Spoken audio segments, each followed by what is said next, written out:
आप सभी भाई बहनों को जय मसीह की। परमेश्वर के प्यारे लोगों, आज मैं आपको 4 ऐसी चीजें के बारे में बताऊंगा जिसमें हमें घटना नहीं परंतु बढ़ना है। यह हमारे जीवन में कभी कम नहीं होना चाहिए, क्योंकि शैतान इन 4 चीजों के पीछे पड़ा रहता है जो हमारे जीवन से दूर करे। सबसे पहला है प्रेम। प्रिय, यदि हमारे अंदर प्रेम नहीं है तो परमेश्वर के वचन पे नहीं चल सकते हैं, परमेश्वर की आज्ञा को पूरा नहीं कर सकते हैं, परमेश्वर से आशीष नहीं पा सकते हैं। अगर हमारे अंदर में प्रेम नहीं है, हमारे अंदर में नफरत है, द्वेष है, कड़वाहट है, तो हम कभी आगे नहीं बढ़ सकते हैं, हम आत्मिक व्यक्ति नहीं बन सकते हैं। शैतान क्या करता है, हमारे हृदय में नफरत को लेकर आता है, लेकिन परमेश्वर का वचन कहता है कि परमेश्वर प्रेम है और परमेश्वर हमें सिखाता है कि हमें परमेश्वर से प्रेम करना है और दूसरा अपने पड़ोसियों से, उन लोगों से जो हमारे साथ रहते हैं, प्रेम करना है। लेकिन शैतान हमेशा हमारे मन में नफरत, द्वेष, ईर्ष्या, क्रोध, विरोध लेकर आने की कोशिश करता है ताकि हम परमेश्वर के वचन पे न चल सके, ताकि हम परमेश्वर से और दूसरों से प्रेम न कर सके। इसलिए वह परमेश्वर के प्रति कड़वाहट, दूसरों के प्रति नफरत हमारे मन में बोने की कोशिश करता है। पहला कुरिन्थियों 13 अध्याय का वचन 1 में लिखा है, यदि मैं मनुष्य और स्वर्गदूतों की बोलियां बोलूं और प्रेम न रखूं तो मैं ठनठनाता हुआ पीतल और झंझनाती हुई झांझ हूँ। सुप्रिय, यदि हमारे अंदर में प्रेम नहीं है तो हम ठनठनाते हुए पीतल के समान और झंझनाती हुई झांझ के समान हैं। हम एक इंस्ट्रूमेंट के समान हैं, लेकिन हम परमेश्वर के प्रेम में बने हैं, परमेश्वर के आज्ञा में बने। हमारे हृदय में प्रेम है तो हम एक परमेश्वर की संतान हैं। पहला यूहन्ना 4 अध्याय का वचन 8 में लिखा है, जो प्रेम नहीं रखता वह परमेश्वर को नहीं जानता, क्योंकि परमेश्वर प्रेम है। सुप्रिय, यदि हम प्रेम नहीं करते हैं तो हम परमेश्वर को नहीं जानते हैं, क्योंकि परमेश्वर प्रेम है। अगर हम प्रेम करते हैं तभी हम परमेश्वर को जानते हैं। सुप्रियो, आपको अपने मन की रक्षा करना है कि कहीं शैतान आपके मन में कड़वाहट, नफरत, द्वेष न लाए और प्रेम को चुरा न ले। इसलिए अपने मन की रक्षा और सुरक्षा करना है। पहला कुरिन्थियों 13 अध्याय के वचन 13 में लिखा है, पर अब विश्वास, आशा, प्रेम ये तीनों अस्थाई हैं, पर इनमें सबसे बड़ा प्रेम है। सुप्रियो, हम परमेश्वर की संतान हैं, इसलिए हमें दूसरों से प्रेम करना, उनको क्षमा करना जिन्होंने हमें सताया है, और हमें आगे बढ़ना है, तो हमें प्रेम में बढ़ते जाना है। दूसरा है विश्वास। प्रिय, बाइबल बताती है कि हमें विश्वास में बढ़ते जाना है और अपने विश्वास की रक्षा करना है, क्योंकि विश्वास के द्वारा ही आप सब कुछ परमेश्वर से पा सकते हैं। परमेश्वर विश्वास के द्वारा ही हमसे प्रसन्न होता है। लेकिन शैतान आपके जीवन में अविश्वास को लाने की कोशिश करता है, आपके विश्वास को चुराने की कोशिश करता है, आपके विश्वास को कम करने की कोशिश करता है, या मन में संदेह को लाने की कोशिश करता है। लेकिन हमें विश्वास में बढ़ते जाना है और अपने विश्वास की रक्षा करना है, तभी हम परमेश्वर से सब कुछ प्राप्त कर सकते हैं। इब्रानियों 11 अध्याय का वचन 6 में लिखा है,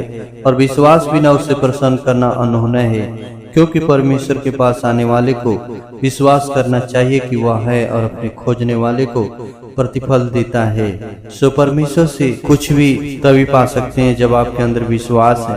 प्रभु यीशु मसीह के पास जो भी आया, प्रभु ने उससे एक प्रश्न पूछा, क्या तुम्हें विश्वास है कि मैं ऐसा कर सकता हूँ? उन्होंने कहा, हाँ प्रभु। तो परमेश्वर ने उनको हाथ रख के चंगा किया, या परमेश्वर ने कहा, जा, जैसा तेरा विश्वास है वैसा तेरे लिए हो जाए, और उनको चंगाई मिला। आज वही विश्वास परमेश्वर हमारे अंदर देखना चाहता है, खोजना चाहता है, पाना चाहता है, ताकि वह हमारे जीवन में काम करे, और विश्वास के द्वारा ही हम परमेश्वर से सब कुछ प्राप्त कर सकते हैं। लेकिन शैतान हमारे विश्वास को चुराने की कोशिश करता है, विश्वास को दूर करने की कोशिश करता है। इसलिए अपने विश्वास की रक्षा करें। बाइबल में लिखा है, हमें विश्वास की अच्छी कुश्ती लड़ना है और उस अनंत जीवन के लिए जिसके लिए प्रभु ने बुलाया है उसको पकड़ लेना है। शैतान एक विश्वासी को अविश्वासी बना देता है। इसलिए हमें, जब परमेश्वर ने उद्धार दिया है तो अपने उद्धार को विश्वास के साथ थामे रहना है, विश्वास में बढ़ते जाना है और अपने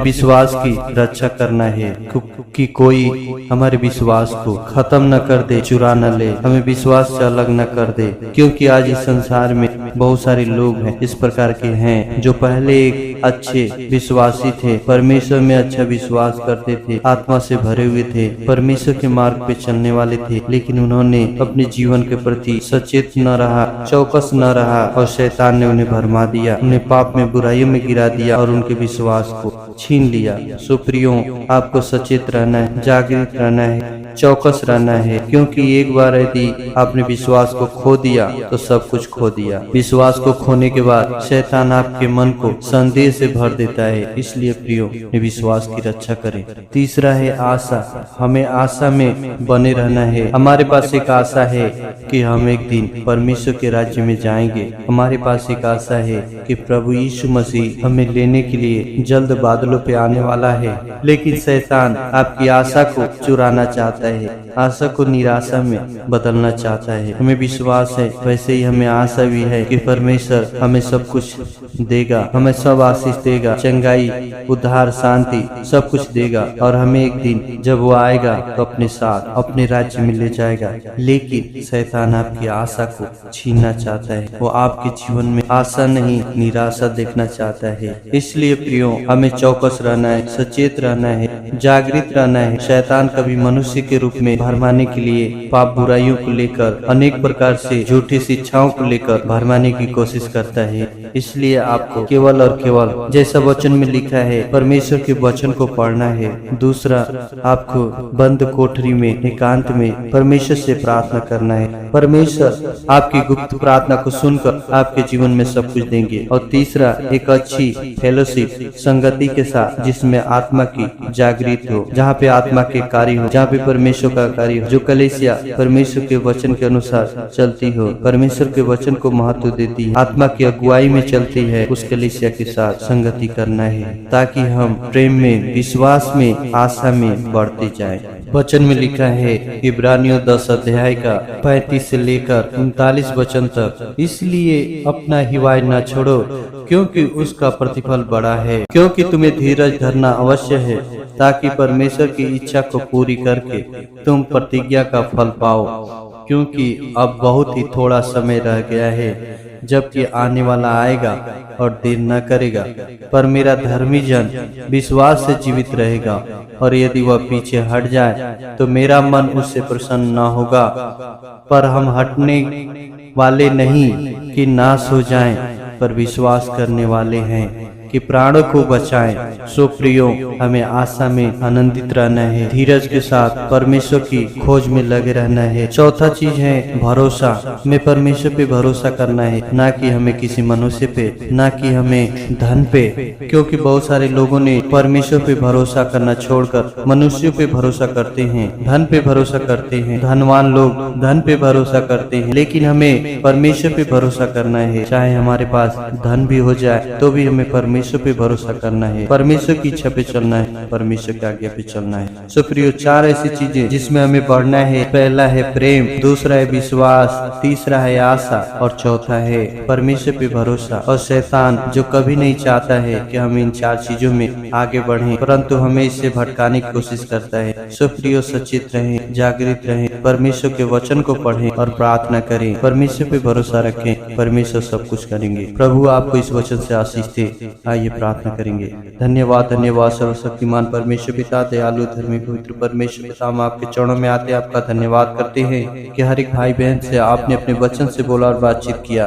हर एक भाई बहन को तेरे नाम में सौंपते प्रभु जी, हर एक का उद्धार कीजिए और हर एक के जीवन में तेरा वचन पूरा होने पाए, हर एक के जीवन में तेरा प्रेम बना रहे और प्रेम में बढ़ते जाए, विश्वास में, आशा में बढ़ते जाए, तुझ पे भरोसा रखे पिता। धन्यवाद करते प्रभु जी, हर एक को ब्लेस कर आशीष दे, जो भी इनकी आवश्यकता है, जरूरतें पूरा कर, सारे दुख बीमारी इनके जीवन से दूर हो जाए, सारी समस्याएं, प्रॉब्लम इनके जीवन से दूर हो जाए, शैतान का कोई भी योजना इनके जीवन में सफल ना हो। हर एक को ब्लेस कर आशीष दे, यीशु के नाम से सारे इनके काम सफल हो जाए। मैं यीशु के नाम से आशीष की घोषणा करता हूँ, चंगाई, उद्धार, शांति, जीवन की घोषणा करता हूँ कि ये यीशु के नाम में इन्हें बहुतायत से मिलने के लिए जा रहा है। धन्यवाद प्रभु, आप देने के लिए जा रहे हैं। धन्यवाद प्रभु तेरी महान प्रेम के लिए, तेरे अनुग्रह के लिए धन्यवाद करते पिता। हर एक को तेरे बलवंत हाथों में सौंपते हैं, लहू में छिपाते हैं। हर एक को ब्लेस कर, आशीष दे, अनुग्रह कर। धन्यवाद पिता, ऐसा कर दिया है, जो मांगा